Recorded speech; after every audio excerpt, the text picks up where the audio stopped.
Hello, minasan, konnichiwa. Welcome back to my vlog. Balik lagi sama aku, Vira Chicken.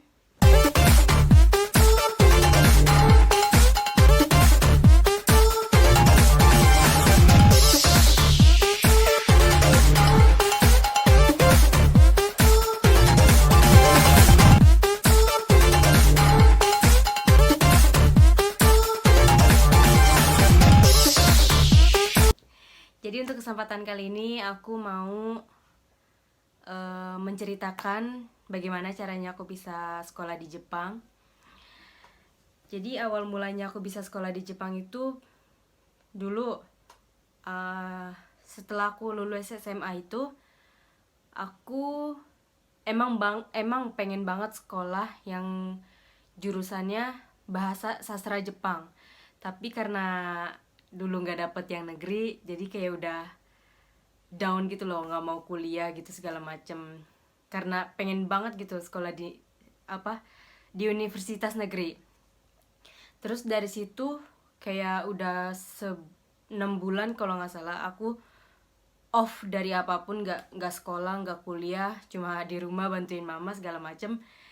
Terus papaku menawarkan aku untuk tetap belajar bahasa Jepang yang sesuai yang aku mau.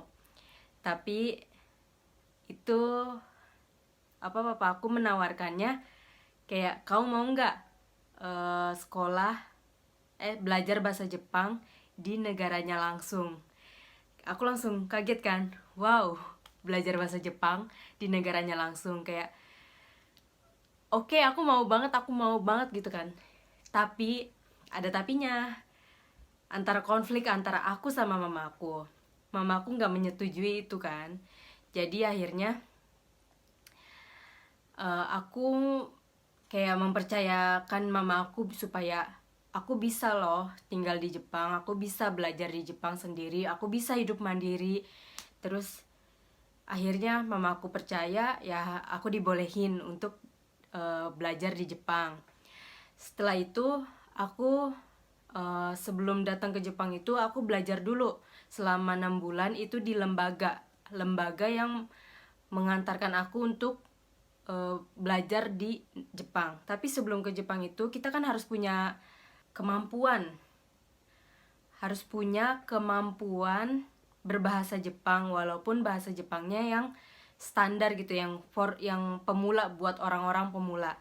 Nah, di situ aku belajar selama 6 bulan di Jepang. Jadi ada lembaga yang namanya GIC Indonesia. Itu Japan Interstudy Center yang berada di Jogja. Aku belajar di Jogja itu selama 6 bulan.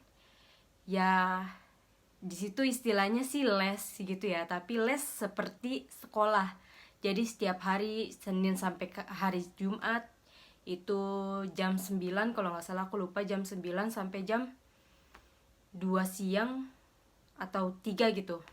Ya sama sih seperti kayak orang sekolah, kita belajar tapi di situ cuma khusus belajar bahasa Jepang yang tadi aku bilang. Karena kalau misalkan kita nggak belajar selama 6 bulan, kita nggak bisa gitu loh pergi gitu aja ke Jepang tanpa ada kemampuan apapun, kecuali kalau misalkan kamu dapat beasiswa gitu kan. Kalau aku kan ya otaknya nggak terlalu gini banget kan, ya seginilah ya, dikit lah segini.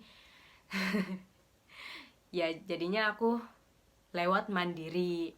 Selama proses aku belajar di Jogja itu, ya kita belajar kayak bahasa pemula, bahasa orang-orang yang belajar bahasa Jepangnya pemula, seperti ohayo gozaimasu, konnichiwa, konbanwa, perkenalan diri, terus belajar katakana, hiragana, kanji.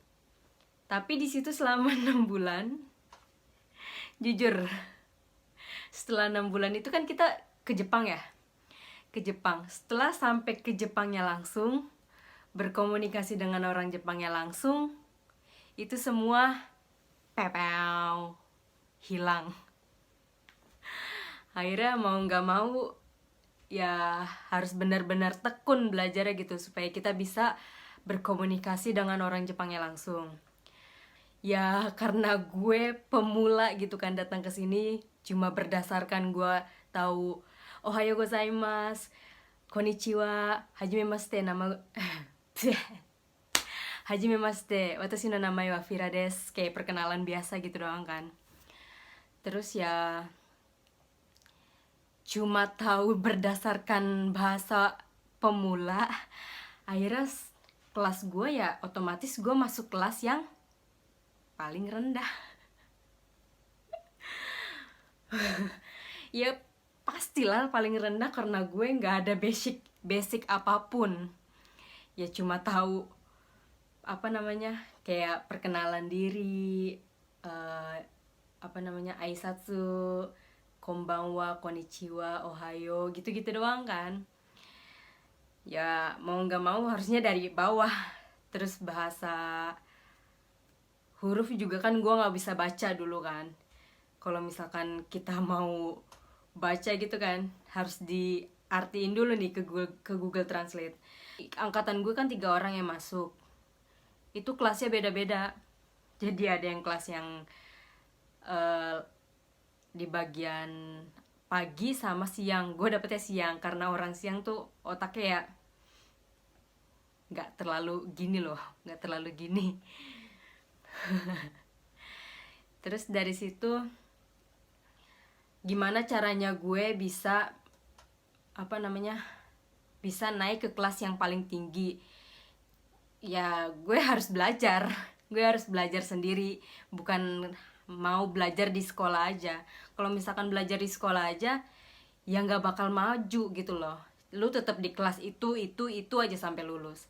Akhirnya gue sebelum lulus itu gue dapet di kelas tingkat kedua, ya level tingkat kedua gitu loh. Itu setara dengan N1 sama 2, di tengah N1 sama 2. Terus dari awal juga kan gue bingung, gue pas datang ke sini nih, sumpah ya, Jepang itu negara apa? Negara orang yang pemikirannya tuh cepat banget. Pekerjaan tuh selalu cepat, segala macam waktu harus cepat, nggak boleh telat.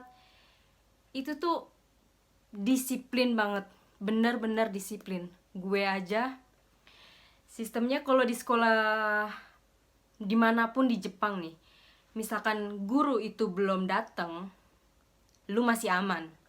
Tapi kalau guru udah duduk di tempat bangkunya untuk guru, terus lu baru datang di belakangan kalau gurunya itu udah datang, lu dianggap telat.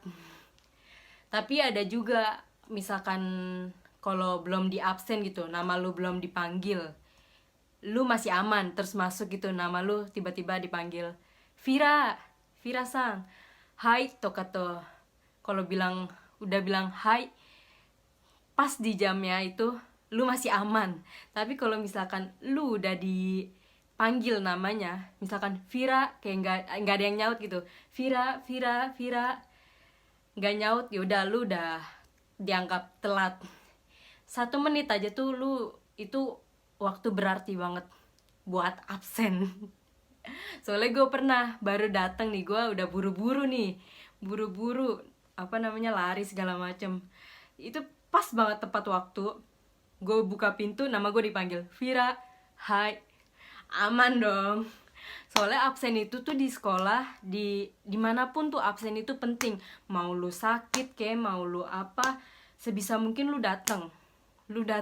Soalnya di sekolah manapun, kalau misalkan absen lu tuh 100%, lu dapat hadiah.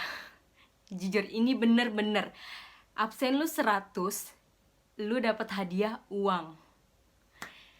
Gue pengen dulu, tapi gue nggak bisa. Gue nggak banyak sih absennya. Gue absen selama 3 kali. 3 kali itu bisa dikurangin, misalkan 100 nih, bisa berkurang ya 97% jadinya, bukan 100 lagi, dalam 3 absen. Gitu jadinya. Nah, setelah lulus dari Nihongo Gakko atau sekolah bahasa, gue melanjutkan ke sekolah kejurusan. Kenapa gue ngambil ke sekolah kejurusan? Karena yang gue ambil adalah design fashion. Design fashion. Kalau design fashion itu lo ngambil universitas sih sebenarnya ada. Tapi yang gue pengen tuh, gue pengen belajar desain. Cuma fokus di desain. Makanya gue ngambil Semongako. Jadi Semongako itu istilahnya ya sekolah kejurusan, kayak sekolah SMK. Tapi kalau SMK itu kan ada pelajaran matematika, PKN, IPS, biologi, gini, bahasa Indonesia segala macam kan dicampur kan. Tapi kalau misalkan di sini tuh Semongako itu sebutannya ya lu ngambil desain fashion nih. Lu belajar tentang fashion aja gitu loh. Udah tok fashion aja. Terus selama di ini gue udah mau masuk semester 2. Jadi gue kalau di sini sebutannya Ichinensei atau kelas 1 sama kelas 2. Kalau Semongako itu kebanyakan cuma 2 semester. Jadinya kayak Ninensei kelas 2. Jadi ada bencana ya COVID-19 ini, jadi ditunda. Gue belajar di rumah dengan PR yang dikirim lewat pos. Bayangin aja, orang-orang enak kan ya, bisa nanya ke senseinya langsung dengan video call gitu kan, sekolah online. Sekolah gue desain fashion nih, maaf ngejahit lewat online gimana ya, sensei これって間違えてるんですけどどうすればいいんですか? Dia nanya gitu. Terus senseinya jawab, じゃあ全部外して寝てもう終わりにしてと言われるかもしれない. Jadi dibilangnya kayak gitu. Kan kocak kan ya. Terus makanya lewat pos. Jadi kita ngegambar 5 desain gitu, ntar dipilih salah satu yang pengen dikeluarin di fashion show. Jadi pas gue tahun pertama kelas 1 itu Ichinensei, gue juga udah bikin satu style buat dikeluarin di fashion show. Oke, jadi pesannya kalau misalkan lu pengen sekolah di negara manapun, lu harus bisa lebih maju dari orang-orang negara tersebut. Jadi gitu pesannya.